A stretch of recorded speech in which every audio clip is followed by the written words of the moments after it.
ETF index mutual funds నేర్చుకుని stock మార్కెట్లో రాణించాలనుకుంటున్నారా? వెంటనే ఈ నెంబర్కి కాల్ చేయండి. నమస్కారం గారు. నమస్తే జయ. వేగుచుక్క సిరీస్ లో ఉన్నాం మనము. సో శశికాంతుడు ఒక్కొక్క సైనికుడిని కుట్ట సైనికులు ఏమవుతున్నారో వీళ్ళకి అర్థం కావట్లేదు. తర్వాత ఏం జరిగిందని వీళ్ళు ముగ్గురు మాట్లాడుకుంటున్నారు. రాజుగారు, మంత్రి, సైన్యాధ్యక్షుడు. ఎందుకంటే అతను అందరినీ నమ్మడు, గూఢచారులని వాళ్ళనే నమ్ముతాడు. ఈ మాటల సమయంలో వాకిట్లోకి ఈ కోట ద్వారం దగ్గరికి లోపల భవనం దగ్గరికి ఒక తెల్లటి గుర్రం వచ్చింది. దాని మీద ఎవరు లేరు. ఈ గుర్రం అటు ఇటు తిరుగుతుండేసరికల్లా ఇక్కడ ఉన్న వాళ్ళు, ఈ సైనికులు దాన్ని పట్టుకున్నారు. పట్టుకుంటే దాని మెడకు ఒక ఉత్తరం ఉంది. అది రాజుగారి కోసమని రాయబడి ఉంది. ఆశ్చర్యపోయారు. ఎవరో పంపారు. కబుక్కన ఆ ఉత్తరాన్ని ఊడదీసి లోపలికి పట్టుకెళ్ళారు. లోపలికి పట్టుకెళ్తే ఈ డిండిం భట్టు గారు, కిరీటి అని ఇంకొక మంత్రి, వీళ్ళంతా కూర్చొని మాట్లాడుకుంటున్నారు కదా. ఇచ్చేసరికి అలా ఏమిటో ఉత్తరం వచ్చింది, చదవమన్నారు. ఆ ఉత్తరం తీసి చదివితే అందులో రాజును ముందు తిట్టారు. నువ్వు దౌర్భాగ్యుడివి, దుర్మార్గుడివి, నువ్వు ఎక్కువ కాలం రాజుగా ఉండవు. అది ఎర్రటి అక్షరాలతో రాయబడి ఉంది, నెత్తురుతోటి, ఎరుపు. ఓ పెద్ద ఇది ఇట్లా చుట్టబడి ఉంది. నువ్వు ప్రజల ప్రాణాలు హరిస్తున్నావు. ప్రజలు ప్రజా సంక్షేమం నీ దృష్టిలో లేనే లేదు. ఒక 30 మంది ఆ స్త్రీలను పెళ్లి చేసుకోవటం ఒకటే నీ తాలూకు జీవితాశయంగా కనపడుతుంది. చనిపోయిన రాణుల ఉసురుతో పాటు బతికున్న రాణుల ఉసురు కూడా పోసుకుంటున్నావు. స్త్రీల ఉసురు పోసుకున్నవాడు బాగుపడినట్టు ప్రపంచంలో ఎక్కడా లేదు, చరిత్రలో లేదు. నువ్వు ఈ పైగా ప్రజల్ని కూడా ఇప్పుడు నువ్వు ఇలా ఏదో వేషం వేయటం కోసం ప్రజల దగ్గర నుంచి సొమ్ము వసూలు చేస్తున్నావు. ప్రజలకు కావాల్సిన ఏ వెసులుబాటు నువ్వు ఇవ్వటలేదు. రైతులు నిరుపేదలైపోతున్నారు. బడుగు బాధిత వర్గాలకి బాధకుడుగానే నువ్వు తయారయ్యావు. నువ్వు ఎక్కువ కాలం రాజుగా ఉండవు. నీ అంతు చూడ్డానికే నేను నీ రాజ్యంలో అడుగుపెట్టాను. కాసుకో, నీ చెర నుంచి నీ రాజ్యాన్ని, నీ రాణుల్ని విడిపిస్తాను నేను. బస్తీమే సవాల్ అని రాయబడి ఉంది. వేగుచుక్క, ఇట్లు వేగుచుక్క. ఆ కిరీటి అదంతా చదివాడు. రాజుగారు ఏం చేశాడు, ఎప్పుడైతే రాజును ఖబర్దార్ అంటున్నారో సైనికుల్ని పంపించేశాడు. వీళ్ళే చదువుకున్నారు ఉత్తరం. ఆ ఉత్తరాన్ని డిండిం భట్టు చేతిలో పెట్టారు. ఇదేమిటండి, వీడెవడండి మన నెత్తి మీదకి? వేగుచుక్క అంటే ఏమిటంటే, వేగుచుక్క అంటే శుభం, అదృష్టాన్ని తెస్తుంది వేగుచుక్క. ఎవడికి అదృష్టం అండి? నాకు అదృష్టం కాదు, నా రాణుల్ని రక్షిస్తాను, రాజ్యాన్ని రక్షిస్తాను అంటున్నాడు. ఎవడు వీడు? ఊళ్ళోవాడా, బయటవాడా? ఒకవేళ వీరమల్లుడు ఖాళీ అంటే వాడు అదృశ్యం అవడానికి వీడేమైనా కారణమా అంటే లేదు, వీరమల్లుడు అదృశ్యం నాటికి ఇలాంటిదేం లేదు సంకేతం. ఇప్పుడు ఈ ఉత్తరం ఎప్పుడు వచ్చింది మనకి? మన సైనికులు కప్పం వసూలు చేసుకోవడానికి వెళ్ళినప్పుడు జరిగింది మొదటిది. రెండోసారి అక్కడ ఏదో కాకతాళీయంగా జరిగి ఉండొచ్చు.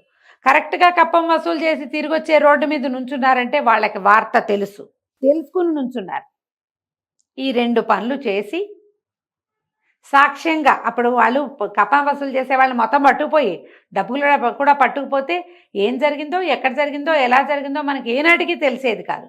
కానీ వీడేం చేశాడు, తను ఎక్కడ కొట్టాడో అక్కడ నుంచుని డబ్బు మాత్రం మనకి పంపించి మనుషుల్ని తీసుకెళ్ళిపోతున్నానని ఒక సాక్షిని మన దగ్గరికి పంపాడు.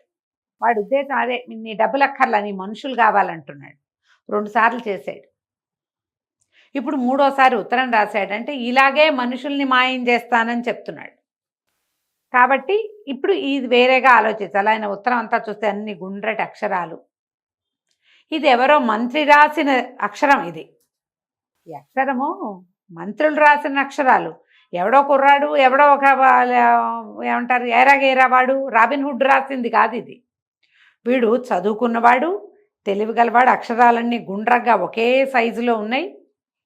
అంటే మంత్రిత్వం నేర్పేవాడు, మంత్రిత్వం నేర్చుకున్నవాడు ఎవడో రాశాడు ఈ ఉత్తరం. గ్రాఫాలజీ ఉంటుంది కదా, అది రాసింది చూస్తేనే వీడు ఏ క్యాడర్కి చెందినవాడు అనేది తెలిసిపోతుంది. ఖచ్చితంగా వీడొక మంత్రి అంటే వీడికి రాజు ఇంకొకడు ఉండాలి. ఇంకొకడు ఉన్నాడు ఎవడో. సరే చూద్దాం ఏం జరుగుతుందో చూద్దాం. ఈ లోపల పహరాగా ఇద్దాం. ఇంతలో ఏం చెయ్యొచ్చు మనం? ఈ వేగుచుక్క అని పేరు పెట్టుకున్నాడుగా, వేగుచుక్కని పట్టించిన వాడికి 1,00,000 రూపాయలు బహుమానం. ఆ చుక్కి చెప్పినా సరే, వాడినే పట్టుకున్నా సరే దండోరా పిటాయించారు మొత్తం. దండోరా కొట్టారు. వెంటనే రాణులకు కూడా ఈ వార్త తెలిసిపోయింది. వాళ్ళల్లో వాళ్ళు మాట్లాడుకోవటం మొదలుపెట్టారు. ఎవరు ఏమిటి, ఇప్పుడు ఇలాంటిది ఏదైనా రాగానే అందరం మాట్లాడుకుంటూ ఉంటాం అంతే కదా.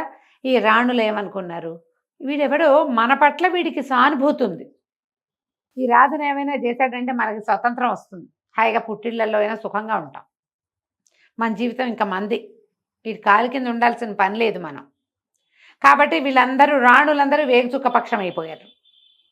మనసుల్లో అదేముంది, ఏం జరుగుతుందో అని చూస్తున్నారు. ఇక ఊళ్ళో చెప్పుకోవటం మొదలుపెట్టారు. రహస్యం ఎన్నాళ్ళు దాగుతుంది, 2 సార్లు మనుషులు లాక్కుపోయారు, డబ్బు వదిలేశారు అనేది చిలవల పలవలుగా రకరకాల మాటలు వచ్చినాయి. వేగుచుక్క కుటుంబాన్ని మన రాజు నాశనం చేసి ఉంటాడు, అతను ఎంత బతిమలాడినా ఈయన వదిలిపెట్టి ఉంటాడు, ఆయన అలాంటి వాడే, అందుకే వాడు పగ తెచ్చుకుంటున్నాడు అని ఇలాంటి కొత్తవి పుట్టించారు. ఊళ్ళో వాళ్ళు మాట్లాడుకునే మాటల్లో బోళ్ళని మంది ₹1,00,000 కావాలనుంది కొంతమందికి. కానీ పెద్దవాళ్ళంతా ఏమంటారు, ఒరే వీడు పోతాడు రా నాయన, ఎవడో ఒకడు రావాలనుకున్నావు, వాడు వీడే అయ్యి ఉంటాడు, ఈ రాజు పోతే మన ప్రాణం హాయిగా ఉంటుంది, ఇప్పుడు మనకేం ఇబ్బంది లేదు. కానీ మన ఊళ్ళో ఉన్న బక్క రైతులంతా చచ్చిపోవటల్లా, ఆడపిల్లల్ని దాచుకోలేక వస్తున్నామా. ఈ ఉన్న 30 మంది రాణుల్లో ఎవరు ఏ దుశ్చర్యకి పాల్పడ్డా రాజు దాన్ని చంపేస్తాడు, తర్వాత రోడ్డు ఎక్కుతాడు. ఇప్పుడు చూసాక 3 సార్లు 4 సార్లు. మళ్ళీ మొన్నే కదా కుందనవల్లిని పెళ్లి చేసుకున్నాడు, వ్యాపారస్తుని చంపేసి. కాబట్టి ఈ 1,00,000కి ఆశపడి వాడెవడో ఆనుపాను తీద్దామన్న ఆలోచన చేయకూడదు. వీడు రాజుకి ఏ రకంగా శాస్తి చేస్తాడో చూడాలి. ఇంతలో సాముగారిడీలు చేస్తున్న 40 మందిని ఒకే దెబ్బకి ఎత్తుకుపోయారని తెలిసింది. ఇవి నేర్చుకుంటారుగా వీళ్ళంతా. అవునవును, మన ప్రాక్టీస్ చేస్తారు జిమ్లో, నేటివ్ జిమ్ములు, అక్కడ గరిడీలు చేస్తున్న వాళ్ళని పట్టేశారు. 40 మంది ఒక దెబ్బకి పొద్దున వెళ్ళారు, సాయంత్రానికి ఎవరు లేరు అక్కడ, మొత్తం అంతా వెళ్ళిపోయారు ఎక్కడికో. వాళ్ళని వీళ్ళే ఎవరో తీసుకుపోయారు. ఈ తీసుకుపోయింది ఎవరో ఎట్లా తీసుకెళ్తున్నారో కూడా తెలియటల్లా. దీనికి 3 దారులు ఉన్నాయి ఆ దేశానికి, ఆ రాజ్యానికి. 3 దారులలోనూ అడవులు ఉన్నాయి. అడవుల్లో ప్రతి అడవిలోనూ గూఢచారులు ఉంటారు అంచెల వారీగా. వాళ్ళ కళ్ళు వీళ్ళు ఎట్టా కప్పుతున్నారో తెలీదు. ఒక 4-5 రోజులు గడిచాక ఏ అడవిలోనూ గూఢచారు అనేవాడే లేడు అని తెలిసింది. ఎందుకంటే వాళ్ళని ముందే లేపేశారు, వాళ్ళని పట్టుపోయారు ముందే. ఇది ఏం చేయాలో తెలియటల్లా. కానీ ప్రజలు చాలా ఈగర్గా వెయిట్ చేస్తున్నారు. వీళ్ళు ఏం చేశారు, అక్కడి నుంచి సైనికులు మొత్తం ఊరంతా అన్ని సత్రాలు, అన్ని సందులు గొంతులు, కొత్త వాళ్ళు ఎవరైనా వచ్చారా అని వెతకటం మొదలుపెట్టారు. వీళ్ళు ఈ 40 మందిని మాయం చేశాక పూటకోళ్ళమ్మ ఇంటి దగ్గర వంట చేయించారు. వేడి వేడి గారెలు బూరెలు అవి చేయించారు, అందరికీ పంచిపెట్టారు. వేడి గారెలు బూరెలు తింటున్నారు. సైనికులు వచ్చారు. వచ్చాక ఈ సత్రం ఈయన ఉన్నాడు కదా రామాచారి, ఆయన పేరు, సత్రం గుమాస్తా అని అడిగారు. కొత్తగా ఎవరిని వచ్చాడు, ఎవ్వరు రాలేదండి, అందరూ పాత వాళ్ళే, ఎవ్వరు లేరు అంటే వీళ్ళంతా చూస్తుంటే ఈ పెద్దవాళ్ల వేషంలో ఉన్న శశికాంతుడు, చిత్రవ్రతుడు కనపడ్డారు. వీళ్ళెవరు ఎప్పుడు చూడలేదే అని అడిగాడు ఒక సైనికుడు, కొత్తగా చూస్తున్నానండి.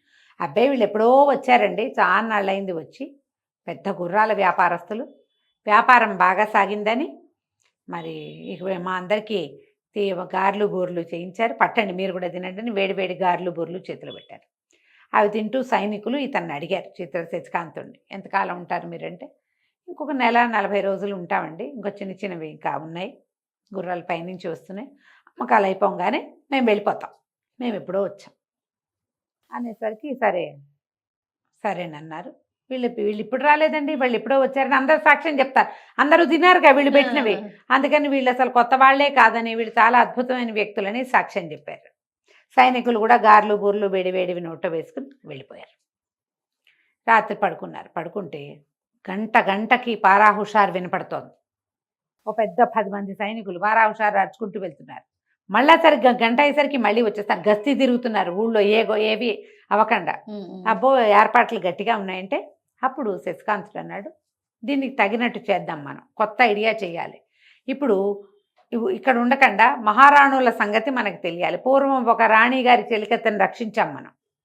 ఆమె చెప్పింది ఏం చెప్పింది, ఈ సత్రమే, వీళ్ళు దిగిన సత్రమే అది, ఈ సత్రంలో గుమాస్తా గారి కూతురు గోపిక, ఆమెను కలుసుకోమంది. గిరిక ఆమెను కలుసుకోవాలి. ఇప్పుడు అమ్మాయి కనిపించట్లా, ఆయన ఇల్లు ఎక్కడో, రేపొద్దున అమ్మాయిని పట్టుకోవాలి, తాము ఇక్కడ ఉన్నామని లోపలికి వార్త వెళ్ళాలి. ఎవరికి? మహారాణులకి. ఎందుకంటే ఆ మహారాణి చెలికత్తనే కదా అమ్మాయి చెప్పింది, మీకు ఏ సహాయం కావాలన్నా చేస్తాము, గిరిక. మేము సిద్ధం. ఇప్పుడు కలవాల్సింది గిరిక, పూర్వం కలిసింది విమల. సరే, మర్నాడు పొద్దున ఏం చేశారు, ఈ రామాచారి గారి దగ్గర కూర్చుని ఆయన చేయి పరీక్షించాడు. ఏంటంటే మీకు జ్యోతిష్యం వచ్చా అన్నాడు. వచ్చండి, ఆయన ఎవరో ఒక మహానుభావుడు హిమాలయాల నుంచి వస్తే ఆయన వద్దంటున్నా ఏవో 4 ముక్కలు చెప్పాడు, నేర్చుకున్నా ప్రతి చోట ఉపయోగపడుతుంది, నేను చెప్పింది చెప్పినట్టు కనపడుతుంది, జరుగుతుంది, ఉన్నది ఉన్నట్టు లేనిది లేనట్టు చెప్పి అవతలు బారేస్తానన్నాడు. చెప్పండి అంటే చెయ్యి బాగా చూసి, మీ జీవితం బాగానే ఉందండి, మీకు ఒక అందమైన కూతురు ఉంది కదా అన్నాడు. ఆనంగానే కూతురు అందమైంది అనగానే జావగారిపోయాడు ఆయన.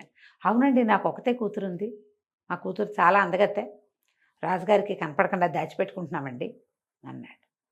అనేసరికి చాలా బాగుంది, మీ కూతురు భవిష్యత్తు కూడా చూస్తే బాగుంటుంది, ఇంకా అమ్మాయి భవిష్యత్తు చాలా బాగుంటుందండి అన్నాడు.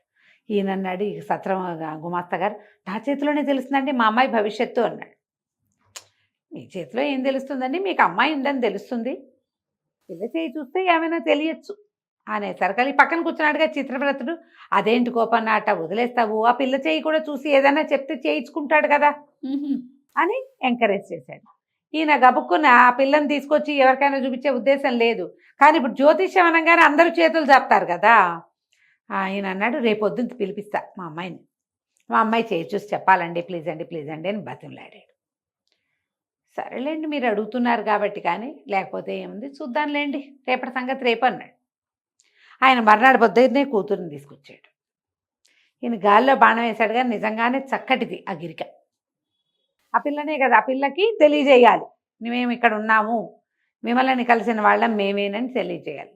ఆ పిల్ల చేయి చూసే లోపల ఈయన్ని మంచినీళ్ళు ఇద్దామని మెల్లిగా అమ్మాయికి చెప్పాడు, విమలని పూర్వం కాపాడిన వాడిని నేనే, మేము ఇక్కడ ఉన్నామని విమలకి వార్త తెలియచేయండి. చెప్పాలి అంటే, అవునండి అప్పుడు చెప్పింది విమల తనని కాపాడారని, మిగిలిన వివరాలు అవి చెప్పలేదు, సరే మీరు ఇక్కడ ఉన్నారని చెప్పాలి అంతే కదా, నేను విమలకి తెలియజేస్తానంతే.